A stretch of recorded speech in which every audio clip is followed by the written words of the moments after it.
इस्तीफा देंगे ललन सिंह, कर दिया ऐलान। राष्ट्रीय परिषद की बैठक से पहले होगा इस्तीफे का ऐलान। नीतीश कुमार ने ललन से की 1 घंटे बंद कमरे में बात। जेडीयू में बड़ा बदलाव होने वाला है। ललन सिंह इस्तीफा देने को तैयार हो गए हैं। वैसे बुधवार को दिन भर जेडीयू के नेताओं की ओर से बयान आते रहे कि ललन सिंह का इस्तीफा नहीं होगा, वो ही राष्ट्रीय अध्यक्ष बने रहेंगे। नीतीश कुमार ने इन खबरों का खंडन किया। केसी त्यागी ने तो एक तरह से बीजेपी पर ही इस तरह की झूठी खबरें फैलाने का आरोप लगा दिया, लेकिन ललन सिंह से जब सवाल किया गया तो उन्होंने कुछ भी कहने से मना कर दिया। कह दिया कि जो भी होगा सबके सामने आ जाएगा। साफ है, ललन सिंह इस्तीफा देने की तैयारी में है। उन पर इस्तीफे का दबाव है और वो शुक्रवार को पार्टी अध्यक्ष पद से इस्तीफा दे देंगे।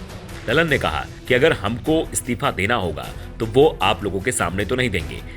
उनके इस बयान ने ही साफ कर दिया है कि पार्टी के दूसरे नेता जो भी दावा कर रहे हों, लेकिन नीतीश कुमार ने ललन से इस्तीफा मांग लिया है। दरअसल बिहार के सियासी गलियारों में कई तरह की अटकलें चल रही हैं। इसमें सबसे मुख्य रूप से यह कहा जा रहा है कि जेडीयू के राष्ट्रीय अध्यक्ष के पद से ललन सिंह की छुट्टी हो जाएगी और नीतीश कुमार पार्टी कमान अपने हाथों में ले लेंगे। ऐसे में शुक्रवार को जेडीयू की बैठक पर सबकी नजरें टिकी हुई हैं। वो पार्टी के लोकसभा के सांसद हैं, लेकिन कुछ ही दिनों से बिहार में हो रही चर्चाओं ने ललन सिंह को राजनीति के केंद्र में लाकर खड़ा कर दिया है। कहा तो यह भी जा रहा है कि बीजेपी के रिश्ता टूटने के पीछे ललन सिंह ही जिम्मेदार हैं और नीतीश कुमार ने तो पिछले दिनों ये बात खुलकर कही थी। उन्होंने कहा था कि बीजेपी से रिश्ते तोड़ने के लिए ललन सिंह ने उनसे ही कहा था और ललन सिंह ने ही इसकी कमान संभाली थी। लेकिन ये कहा जा रहा है कि ललन सिंह के रिश्ते इन दिनों आरजेडी के साथ बेहद करीबी हो गए हैं और नीतीश कुमार को ललन सिंह की आरजेडी से करीबी रास नहीं आ रही है। दरअसल नीतीश कुमार की नाराजगी इन दिनों लालू और कांग्रेस दोनों से दिख रही है, क्योंकि नीतीश कुमार को इंडिया गठबंधन का ना तो संयोजक बनाया गया है और ना ही उन्हें पीएम पद का उम्मीदवार घोषित करने की कोई बात हुई है। उल्टा दिल्ली में हुई इंडिया गठबंधन की बैठक में यह मैसेज जरूर दे दिया गया कि इंडिया गठबंधन को बहुमत मिलेगा तो कांग्रेस का पीएम होगा। ममता बनर्जी ने तो एक तरह से सीधे सीधे ऐलान कर दी। उन्होंने तो मल्लिकार्जुन खड़गे को पीएम उम्मीदवार के लिए नाम भी सुझा दिया था, जिस कारण से नीतीश कुमार नाराज बताए जा रहे हैं।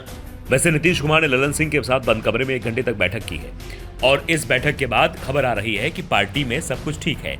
बाद में दोनों ही नेता एक की गाड़ी पर सवार होकर पार्टी कार्यालय पहुंचे, जहां राष्ट्रीय कार्यकारिणी की बैठक में शामिल हुए। बैठक के बाद पार्टी के वरिष्ठ नेता केसी त्यागी ने कहा कि पार्टी की राष्ट्रीय कार्यकारिणी की बैठक शुक्रवार को 11:30 बजे होगी। इसके बाद 3:30 बजे पार्टी की राष्ट्रीय परिषद की बैठक होगी। वहां जो प्रस्ताव आएंगे जिस पर चर्चा होगी। आज हुई बैठक में सभी पदाधिकारी सिर्फ एक दूसरे से मिले।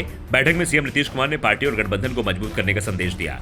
फिलहाल अब एक बात तय मानी जा रही है कि ललन सिंह पार्टी के अध्यक्ष पद से इस्तीफा देने को तैयार हो गए हैं और ललन सिंह की जगह एक बार फिर से पार्टी कमान नीतीश कुमार के हाथों में आ जाएगी। लेकिन वैसे नीतीश कुमार ने अभी तक इस बात के संकेत नहीं दिए हैं कि वो इंडिया गठबंधन छोड़ रहे हैं। वो इंडिया के साथ ही बने रहेंगे, लेकिन ललन सिंह को अगर अध्यक्ष पद से हटाया जाता है तो इसके पीछे सबसे बड़ा कारण लोकसभा चुनाव के लिए सीट बंटवारे में जेडीयू की बात दमदारी से रखना माना जा रहा है। Bureau report, the such India.